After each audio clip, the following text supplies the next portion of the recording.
Our theme is how the railroad helped develop California. We just hope that we can maintain this, and we look at it as a historical artifact.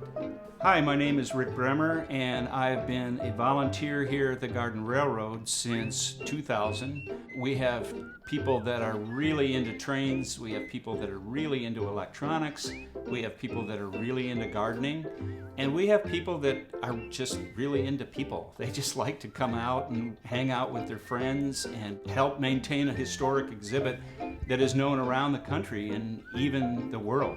Having a nearby Metrolink station allows all kinds of visitors to see not only the LA County Fair, but to visit the Garden Railroad as well. I think a lot of people don't realize that there is a special LA County Fair Metrolink station right at our doorstep. Metrolink is such an important transit link in Southern California.